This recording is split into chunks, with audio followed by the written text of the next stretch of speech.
भारत में taxi service का नया दौर शुरू हो चुका है।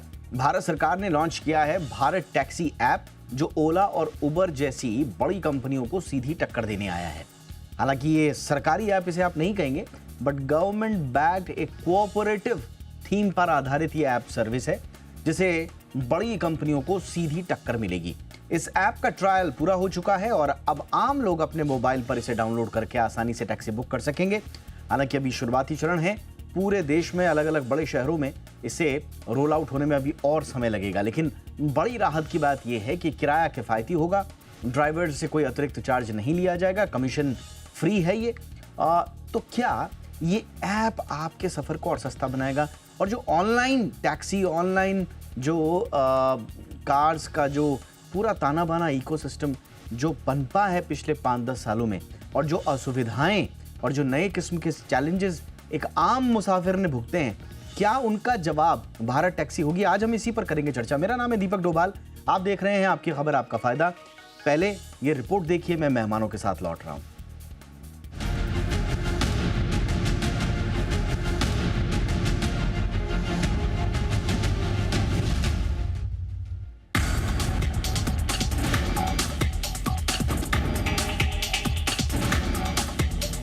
भारत में इस समय एक नए टैक्सी ऐप की खूब चर्चा हो रही है। ये नया टैक्सी ऐप भारत सरकार ने लॉन्च किया है। इसका नाम भारत टैक्सी ऐप है। ये ऐप आपको पूरे देश में सुविधाजनक टैक्सी सेवा देने के लिए लाया जा रहा है। इसकी शुरुआत सबसे पहले दिल्ली एनसीआर से की जा रही है। भारत टैक्सी ऐप ओला, उबर और रैपिडो जैसी प्राइवेट कंपनियों को सीधी चुनौती देने वाला है। इस ऐप के आने से मार्केट में प्राइवेट कंपनियों का एक तरफा दबदबा खत्म हो जाएगा।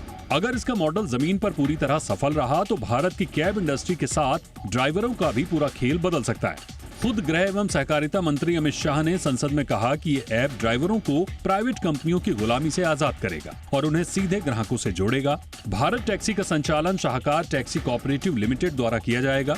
इस ऐप को केंद्रीय सहकारिता मंत्रालय के साथ एनसीडीसी, इफ्को, अमूल, क्रिबको, नेफेड, नाबार्ड, एनडीडीबी और एनसीईएल जैसी दिग्गज संस्थाओं का समर्थन मिला हुआ है। ये एक यूजर फ्रेंडली मोबाइल ऐप होने वाला है।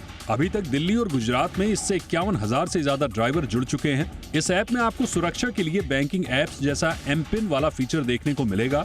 हालांकि अभी ये ट्रायल मोड में है और दिल्ली, गुजरात जैसे इलाकों में इसका टेस्ट चल रहा है।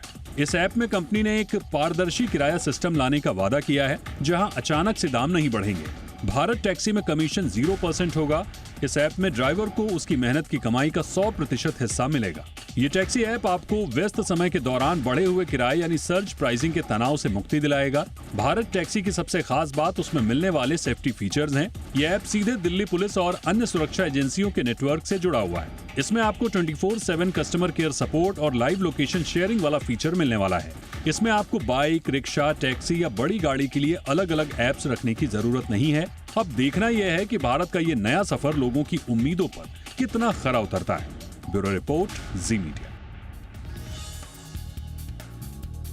हमारे साथ जुड़ चुके हैं खास मेहमान। स्वागत करते हैं मलिक पटेल जी का, वाइस प्रेसिडेंट बस and car operators confederation of India, BOCI tourist taxi. बहुत बहुत स्वागत है आपका हमारे शो पे पटेल साहब। हमारे साथ हैं बिजॉन मिश्रा, जाने माने कंज्यूमर पॉलिसी एक्सपर्ट हैं। बहुत बहुत स्वागत है मिश्रा सर आपका भी हमारे शो पे। पटेल जी, चर्चा की शुरुआत आपसे ही कर रहे हैं। बहुत कुछ एक्सपीरियंसेस रहे हैं ऑनलाइन कैब एग्रीगेटर सर्विसेज को लेकर हिंदुस्तान में, और ये समय के साथ साथ चुनौतियां और समस्याएं दोनों बढ़ी हैं। होता अक्सर ये है कि किसी आइडिया के एक बार इम्प्लीमेंट होने के बाद चुनौतियां भी ख़त्म होती हैं शनह शनह, और दिक्कतें भी ख़त्म होती हैं। लेकिन ऐसा लगता है कि हिंदुस्तान में कम से कम ऑनलाइन टैक्सी के मामले में ये दिक्कतें लगातार बढ़ी हैं। क्या उनका जवाब भारत टैक्सी है? नमस्कार। भारत टैक्सी जवाब बिल्कुल हो सकता है, पर इफ़ेक्टिव होना चाहिए। कोई भी अगर आप कंट्री देखते हो या सिटी देखते हो, उसके प्रोग्रेस के लिए हमेशा एक प्राइवेट पब्लिक ट्रांसपोर्ट सिस्टम या ऐसा कुछ तो भी बहुत ज़रूरी होता है। और अगर ये इफ़ेक्टिव अगर गवर्नमेंट करके दे सकती है ओला उबर के सामने, तो मुझे लगता है काफ़ी हद तक ये लोगों के लिए राहतवर हो सकता है। एब्सोल्युटली। लेकिन इफेक्टिव करने के लिए तो बहुत सारी अभी इश्यूज हैं सर? अभी तो ये शुरुआती चरण में ही है, अभी इनको तमाम शहरों में पूरी तरह से रोल आउट करने में, हालांकि अभी क्योंकि ट्रायल फेज ही था और सरकार का ये मानना है कि भाई बड़े उत्साहजनक इसके नतीजे आए ट्रायल फेज में, तो आपको लगता है कि जो अभी जो इनिशियल लिमिटेड अवेलेबिलिटी है और चंद शहरों में है, वो उस स्केल पर जा पाएगी जिस स्केल में ओला, उबर, रैपिडो हैं? पटेल साहब, भारत सरकार को आश्वासन देना पड़ेगा ड्राइवर कम ओनर जिनको इन लोग रोप इन करना चाहते हैं सिस्टम में। अगर भारत सरकार उसको आश्वासन देती है कि तुझे टाइम टू टाइम पेमेंट मिलेगा, तुझे बिजनेस उतना जनरेट होगा, तो मुझे कोई दिक्कत नहीं लगती है इसको रोप इन करने में और उसके नंबर्स बढ़ाने में। ये तो ओवरनाइट काम हो सकता है गवर्नमेंट के लिए, बट खाली आश्वासन चाहिए और टाइमली पेमेंट हो और बिजनेस हो, दैट इज़ मोस्ट इम्पॉर्टेंट। अगर ये जनरेट करके दोनों चीज़ें उसको दे सकती हैं तो मुझे कोई दिक्कत नहीं दिखती। दूसरा, आपने बताया कि शायद उसमें कमीशन भी नहीं लेगी गवर्नमेंट, यह बहुत बढ़िया बात है ड्राइवरों के लिए कि उनका कम से कम 25 से 30% जो ओला उबर शायद लेके जाती है, ये सारे पैसे बच जाएंगे। और ये सारे पैसे बचने के बाद में मुझे लगता है अगर इसका रेट कॉम्पिटिटिव रख सकते हैं, ओला उबर से कम या उसके उतना भी रख सकते हैं, तो भी लोगों को गवर्नमेंट की टैक्सी सर्विस पे शायद विश्वास ज़्यादा होगा ओला उबर से। आपने सही कहा, लेकिन आपने बड़ा महत्वपूर्ण मुद्दा भी उठाया कि गवर्नमेंट की बैकिंग है तो लोग भरोसा तो करेंगे, इसमें कोई शक नहीं है, लेकिन गवर्नमेंट शब्द जैसे ही आता है ना तो पेमेंट वगैरह की दिक्कतें अपने आप दिमाग में घूमने लगती हैं। पेमेंट होगा, टाइम पे है, नहीं होगा। बेजॉन सर, आपको लगता है कि गवर्नमेंट का टैग आश्वासन के लिए तो अच्छा है, एक ब्रांडिंग के लिए एक भरोसे का प्रतीक तो है, लेकिन गवर्नमेंट जिस हिसाब से काम करती है और जिस हिसाब से आज की ज़रूरत है कैब एग्रीगेटर सर्विसेज में, वो मैच हो पाएगा सर? देखिए दीपक भाई, हमारा जो परिभाषा है उस परिभाषा में पब्लिक प्राइवेट नहीं है। हमारे परिभाषा में एफिशिएंट एंड इनएफिशिएंट सेक्टर्स होते हैं। उसी हम गवर्नमेंट सेक्टर में भी एफिशिएंसी देखे हैं और प्राइवेट सेक्टर में भी इनएफिशिएंसी देखे हैं। करेक्ट। तो पब्लिक प्राइवेट पे नहीं हम लोग को ज्यादा जोर लगाना चाहिए। हम लोगों को ये जोर लगाना चाहिए कि सरकार ने एटलीस्ट हमारे होम मिनिस्टर अमित शाह जी ने एक करेज लेकर कोऑपरेटिव सोसाइटी के अंदर में ये जो शुरुआत किया, इससे उपभोक्ताओं को एक विकल्प आएगा, उनके पास एक चॉइस होगा और उस चॉइस को जो जब वो अपनाएगा और उनका मतलब एक्सपीरियंस बढ़िया होगा तो नेचुरली वो इस पे ज्यादा उसको प्रमोट करेंगे। तो सबसे इंपॉर्टेंट चीज है कि जिनको भी वो जोड़ रहे हैं, टैक्सी ड्राइवर हो, टैक्सी ओनर्स हो, जिनको भी वो जोड़ रहे हैं, उनको एक चीज का बहुत ध्यान रखना होगा, क्वालिटी ऑफ सर्विस। यदि क्वालिटी ऑफ सर्विस बढ़िया हो तो वो ओला, उबर, रैपिडो, कोई भी प्राइवेट सेक्टर आ जाए उसको बीट कर सकेगा।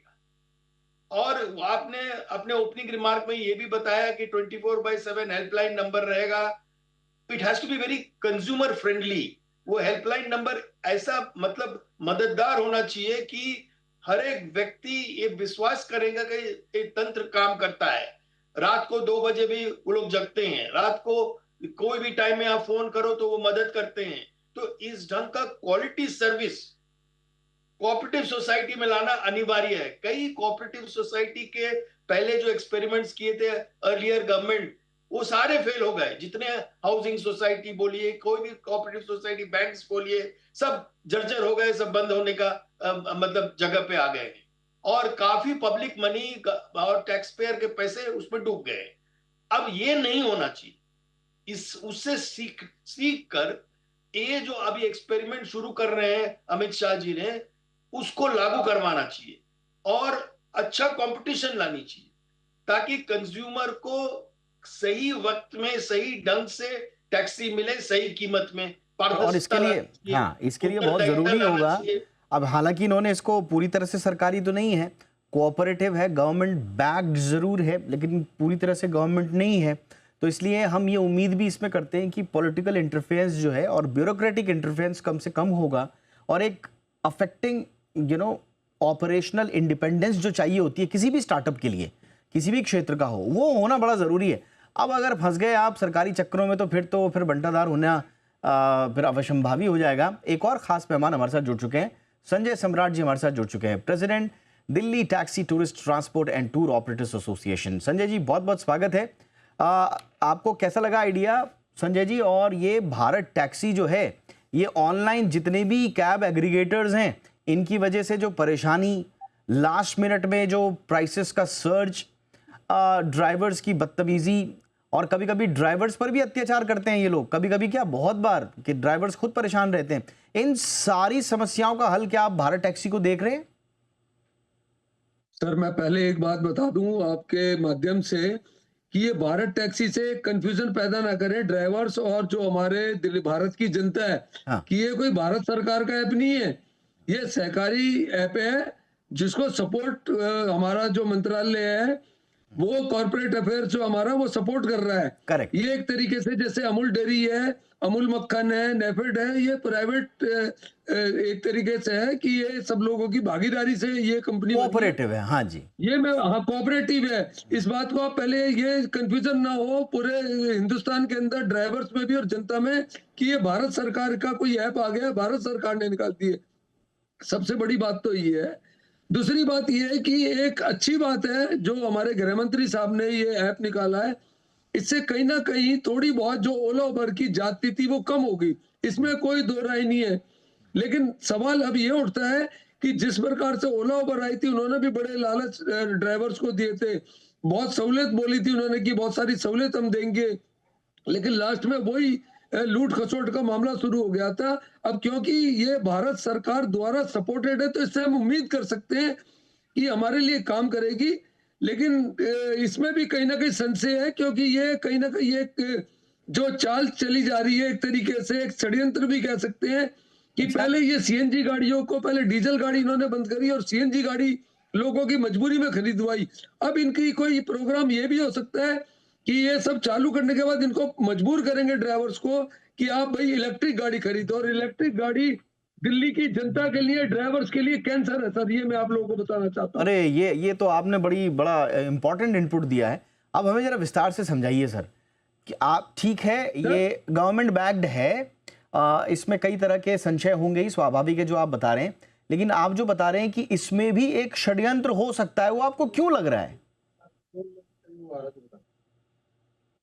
सर ऐसा है कि अगर आप देखो, मतलब एक बड़ी बात बता रहा हूँ, दिल्ली में पॉल्यूशन बढ़ा हुआ है, लाखों प्राइवेट बाइक हिंदुस्तान की सरकार ने गडकरी साहब के सपोर्ट से, दिल्ली सरकार की सपोर्ट से लाखों बाइक जो नॉर्मल जो कभी नहीं चलती थी, आज आप हर मेट्रो स्टेशन में, हर गली में पोर्टर वाला लाखों बाइक चल रही है, जिससे पॉल्यूशन बढ़ रहा है। एक बात ये हो गई।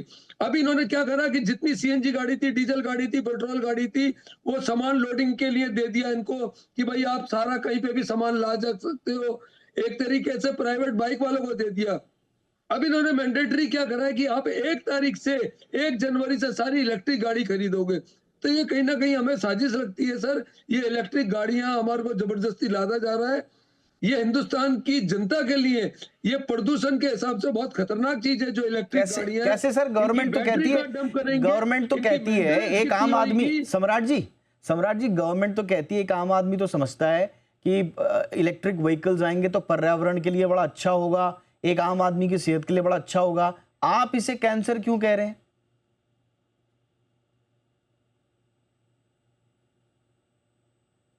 अच्छा, सम्राट जी के साथ नेटवर्क का थोड़ा इश्यू आ रहा है, एक फटाफट एक छोटा सा ब्रेक ले लेते हैं। बहुत दिलचस्प इनपुट सम्राट जी ने इसमें ऐड करे हैं, उन चिंताओं को भी समाहित करेंगे, क्योंकि अगर ड्राइवर्स को या ड्राइवर से जुड़ी हुई या ट्रांसपोर्टर से जुड़ी हुई एसोसिएशंस को इस पूरे आइडिया में थोड़ा भी शक है या कुछ शक की गुंजाइश बनती है, तो उसे टटोलना बड़ा ज़रूरी है और उन्हें दूर करना भी बड़ा ज़रूरी होगा, अगर हम इसको ओवरऑल इस पूरे इकोसिस्टम को सक्सेसफुल देखना चाहते हैं। छोटे से ब्रेक के लिए रुकता हूँ, फौरन हाजिर हूं।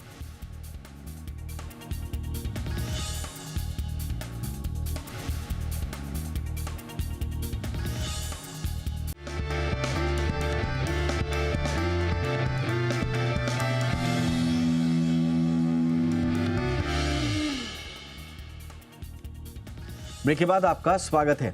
संजय सम्राट जी, आपने कहा कि ये इलेक्ट्रिक व्हीकल का पूरे सिस्टम में ये पूरा का पूरा आइडिया कन्वर्ट हो जाएगा और वो एक तरह से कैंसर की तरह है।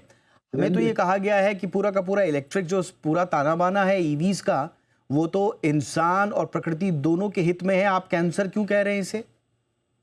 सर कैंसर इसलिए कह रहा हूँ कि जो ये बैटरियों से धुआं निकलता है, ये जो बैटरी डंप होगी, जब ये खराब होगी तो ये बैटरी पृथ्वी के अंदर कहीं पे ये डंप नहीं हो सकती पूरी तरीके से। ये कहीं ना कहीं जो हमारा भूजल है उसमें जाएंगी, उसमें मिलेंगी, ये कहीं ना कहीं हमारे को दिक्कत देगी और इनसे कैंसर जैसी बीमारियां पैदा होंगी। तो और अगर अगर आप ये कहें कि ये जो बैटरियां हैं ये चार्ज किससे होती हैं, आज मैं आपको बताना चाहता हूँ, शुरुआत में जो चार्जिंग के लिए दिया था इन्होंने एक नॉर्मल चार्जेस दिया था कि भाई आप नॉर्मल गाड़ियों को चार्ज कर सकते हो, जो बिजली की जो दर होंगी वो कम आएंगी। अब कमर्शियल के लिए इन्होंने एक अलग कंसेप्ट बना दिया है। एक तरीके से ये भारत की जनता को दूसरे तरीके से बट अगेन चलिए ठीक है, अब इस पे हम चर्चा नहीं करेंगे कि ईवी पर्यावरण के लिए अच्छा है या नहीं है। चर्चा हमारी मूल आज भारत टैक्सी पर है।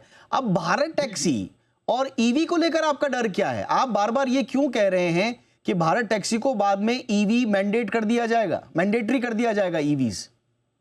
यार सर पहले हो चुका है ना, ये बात पहले हो चुका है, ये वाली बात, हाँ ये बात पहले हो चुकी है, हाँ ये बात पहले हो चुकी है और ये इस तरीके से है, ये सारा काम हमारा इन्होंने करा है पहले। हम नहीं आप एक तो नेटवर्क का बहुत बड़ा इशू आ रहा है। सम्राट जी थोड़ा नेटवर्क इशू ठीक करिए ना, आपसे बहुत सारे सवाल पूछने का मन कर रहा है। बट इस बीच में हमारे साथ जो और मेहमान जुड़े हुए हैं हम उनके पास चलते हैं। मलिक पटेल साहब आपके पास आ रहा हूँ। आप सर समझ पा रहे हैं क्या वाकई में जो ड्राइवर्स एसोसिएशंस या दूसरे जो एसोसिएशंस हैं, बहुत सारे शक हैं इनके दिमाग में, तो ऐसा क्या आपको लग रहा है कि जो गवर्नमेंट का आउटरीच रहा है इस पूरे मामले में स्टेक होल्डर से बातचीत करने का, वो कहीं अधूरा तो नहीं रह गया सर? नहीं, वो बिल्कुल अधूरा रह गया है, क्योंकि आज समझो अगर उनको दिल्ली जैसी सिटी में अगर ये चालू करना था, आई डोंट थिंक उन्होंने अभी तक उन लोगों को रीच किया है, बड़े बड़े एसोसिएशन जो बड़े बड़े खिलाड़ी है उनको क्या उनको अप्रोच करके पूछा था क्या आपको इंटरेस्ट होगा क्या, ऐसी सर्विस अगर हम चालू करती है, गवर्नमेंट चालू करती है, तो आप इसमें जुड़ना चाहोगे या तो आप हमारी मदद करोगे लोगों को जोड़ाने में? बहुत से लोग हैं जो ड्राइवर कम ओनर हैं, जो डीसीओ मॉडल पे गाड़ियाँ चलाते हैं, वैसे ओनर शायद गवर्नमेंट को मदद भी करेंगे इस मॉडल में आगे बढ़ने के लिए। अगर 2 पैसा उनको कमाने को मिलने वाला है तो मुझे नहीं लगता कोई पीछे हटेगा। लेकिन बार बार मैं आपको एक ही चीज़ बोलूँगा कि गवर्नमेंट को पेमेंट की लेके ड्राइवरों को अश्योरिटी क्या रहेगी, क्योंकि आज अगर एक ड्राइवर गाड़ी खुद के पैसे से ख़रीद के चलाता है तो उसे फ्यूल का पैसा निकालना है, उसे रोज का वेयर एंड टेयर का पैसा निकालना है, उसे ईएमआई निकालना है और उसके बाद चलकर उसका घर चलाना है। नहीं, इसमें पटेल साहब इसमें मॉडल क्या है? इसमें पटेल साहब मॉडल क्या है? मैं थोड़ा सा समझाएंगे अगर आपको मालूम है इस बारे में, मॉडल क्या है? मतलब मैं अगर भारत ऐप से जुड़ना चाहता हूँ, भारत ऐप के बारे में जानकारी, हाँ, तो मेरे को अपनी गाड़ी लेनी होगी क्या पहले? भारत ऐप के बारे में हाँ, आपको आपकी गाड़ी लेना पड़ेगी। आई एम श्योर ये डीसीओ मॉडल होगा, अगर ओला उबर जैसा ही मॉडल है, हाँ। जहाँ पे ड्राइवर खुद की गाड़ी खरीदता है, खुद की गाड़ी खरीद के वो आपसे जुड़ता है और आपने आखे दिन में जितना भी बिजनेस किया उसका वो शायद 1 हफ्ते में या 8 दिन में या 5 दिन में या डेली पेमेंट करते हैं। मुझे उसकी आइडिया नहीं है उबर की अब क्या कैसे चलता है, लेकिन मुझे ये बोलना है कि अगर भारत ऐप को सक्सेसफुल करना है तो डेली आदमी ने जितनी मेहनत करके पैसे कमाया हुआ है वो उसके रोज के रोज मिल जाना चाहिए, ताकि उसका इंस्टॉलमेंट मिलना चाहिए। और आप कह रहे हैं कि वो सरकारी जो कि ताना बाना होता है उसमें बड़ी दिक्कत होती है, आप सही। सम्राट जी जरा बिजनेस मॉडल बताएंगे। सम्राट जी क्या है इसमें? मतलब मैं अगर भारत ऐप से जुड़ना चाहता हूँ तो मेरे को गाड़ी कौन सी अपनी लेनी पड़ेगी या मैं हायर की भी गाड़ी भी आ सकता हूँ? अगर सरकार इतनी ईमानदार है और सरकार इतना सपोर्ट करना चाहती है तो सरकारी नौकरियों में दे। जो भारत ऐप है एक तरीके से गुलामी की दूसरी तीसरी वो हो जाएगी। पहले ओला उबर आई, रैपिडो आई, जितने गाड़ी ड्राइवर है बेचारे रातों को बैठे रहते हैं, इनका दिमाग हिल चुका है वो ऐप देख देख के। ड्यूटी ये तरीका होता है कि एक ड्यूटी आई और आपने फोन उठाया और आप ड्यूटी को चले गए, लेकिन पूरे टाइम आप ऐप देखते रहते हो तो आपको न्यूरो की दिमागी तौर से आपको परेशानी हो जाएगी। कई ड्राइवरों को इससे पीड़ित हुए हैं, कई लोगों की डेथ भी हुई है। मेरी संज्ञान में आई ये बात कि ये जो मोबाइल ज्यादा देखने से उनको बीमारी हो गई, क्योंकि एवरी टाइम बेचारा ड्राइवर वो ऐप देखता रहता है, ड्यूटी आती रहती है या नहीं आ रही है। तो एक तरीके से बीमारी का भी जड़ है। गवर्नमेंट को कोई और पॉलिसी बना के जैसे मीटर टैक्सी होती है वो कॉल सेंटर बनाए और उस तरीके से वो ड्यूटियां दे लें। ये जो ऐप बेस्ड टैक्सी है कहीं ना कहीं ये सब की सब रेट को बढ़ा देती है, घटा देती है, कहीं ना कहीं ये नहीं भारत की नहीं, जनता बट सम्राट जी ये बताइए ना, गवर्नमेंट तो ये कह रही है कि भाई आपसे कोई कमीशन नहीं लिया जाएगा जो ये कैब एग्रीगेटर्स लेते हैं, नंबर 1। तो आपका बचत ज्यादा होगी। अभी 20 से 30% कट ये लोग ले लेते हैं, ओला उबर रैपिडो वाले, ऐसा कहा जाता है। नंबर 2, कोई सर्ज प्राइसिंग नहीं होगी, रेन या रश आवर में फेयर्स नहीं बढ़ेंगे, ये आश्वासन मिल रहा है। आपका मेरे ख्याल से 30% तक चीपर राइड्स मिलेंगी। कोऑपरेटिव मॉडल है तो ड्राइवर्स को ओनर्स हैं, तो जब को ओनर्स हैं, पार्टनर्स नहीं है। वो ओला उबर रैपिडो कहते हैं पार्टनर्स, यहां पे गवर्नमेंट को ओनर्स कह रही है। तो इस मॉडल में ऐसा प्रतीत होता है, जैसा सरकार दावा कर रही है, कि इसमें ड्राइवर के लिए भी ईज होगा और एक यात्री के लिए भी ईज होगा। तो आप इतने शक क्यों कर रहे हैं इस पे? सर एक्चुअली क्या है कि जो भी सरकार पॉलिसी बनाती है वो हिडन होती है, वो दिखाई नहीं देती, यही खासियत है। आज तक आप हिंदुस्तान में देख लो, अभी तक ट्रांसपोर्ट रोक को बट आप जनरलाइज नहीं सम्राट जी, मैं आपकी बात, मैं आपकी आपत्तियों को समझ रहा हूं सम्राट जी। सम्राट जी सुनिए ना, मतलब डर तो हमारे अंदर है, वो सम्राट जी मैं आपकी आपत्तियों को समझ रहा हूं, लेकिन फैक्ट बेस बताइए ना कोई, क्योंकि ट्रायल फेज में क्या भारत ऐप के साथ ट्रायल फेज में कोई ऐसा एक्सपीरियंस हुआ हो जो आप एविडेंस के तौर पर, जनरलाइज तो आप बहुत सारे आरोप लगा देंगे, उनका कोई मतलब नहीं है सर। आप बताइए फैक्ट बेस्ड कुछ एक्सपीरियंसेस हैं क्या? सर मेरा तो कहना यह कि ये बेस्ट होनी नहीं चाहिए कुछ भी। आप उनको मीटर से चलाइए गाड़ी। दिल्ली सरकार द्वारा वो मीटर किराया तय है, वो सारी गाड़ियों को, ओला उबर हो चाहे ये सब गाड़ियां जो चलती हैं, जो इनको परमिट मिलते हैं, वो दिल्ली सरकार से मिलता है। लेकिन जो ये ऐप बेस्ड है यही गलती है। ऑलराइट कहीं ना कहीं आज आश्वासन दे रहे, कल को इनकी गारंटी नहीं, मैं समझ गया सर, सम्राट जी मैं समझ गया आपकी बात। दरअसल आप जाएंगे एब्सोल्युटली सर, नहीं मैं आपकी बात को समझ गया। दरअसल आपके साथ जो डिबेट हो रही है वो हो रही है cab aggregator online services versus offline cab services, क्योंकि आप ऑफलाइन कैब सर्विसेज के एसोसिएशन के नुमाइंदे हैं, तो आप पूरा जो चर्चा का विमर्श है उस तरफ कर रहे हैं। बट बहरहाल अच्छे इनपुट्स हैं आपके, सरकार को इसको भी संज्ञान में लेना चाहिए। अच्छे इनपुट दिया आपने बेजॉन मिश्र सर। लेकिन आपको क्या लग रहा है, ये पूरी चर्चा क्या भारत टैक्सी ऐप को सक्सेसफुल होने की दिशा में, कहीं आपको लग रहा है कि ये सारे सवाल भी आएंगे गवर्नमेंट के सामने? नहीं, देखिए दीपक भाई, आपको समझना होगा कि कोई भी व्यापार को शुरू करने के पहले उसको अच्छी ढंग से समझकर, उसका जितना रूपरेखा है, उनका तंत्र है, उनको उस ढंग से करना चाहिए जो जिसका अनुभव है लोगों में, जो इस काम को जानते हैं। तो एक्सपर्ट्स को एंगेज करके भारत टैक्सी को उस ढंग से अपना मतलब फ्रेमवर्क बनाना चाहिए, अपना तंत्र बनाना चाहिए, अपना प्रोसेसेस को बनाना चाहिए कि कंज्यूमर को चॉइस मिले। इसी आज आप वर्ल्ड भर में चले जाइए, हर एक उपभोक्ता ये चाहता है कि हम ऐप में टैक्सी बुलाएं, एक निर्धारित जगह हो जहां पर हमारे पास टैक्सी आएंगे और हम उस निर्धारित जगह से टैक्सी ले सकते हैं, और उस ढंग का भी टैक्सी मिलना चाहिए जहां पर स्टैंड में खड़े हैं हम वहां जाकर भी ले सकते हैं, ताकि हमको चॉइस मिले। कंज्यूमर ऑलवेज चॉइस चाहता है।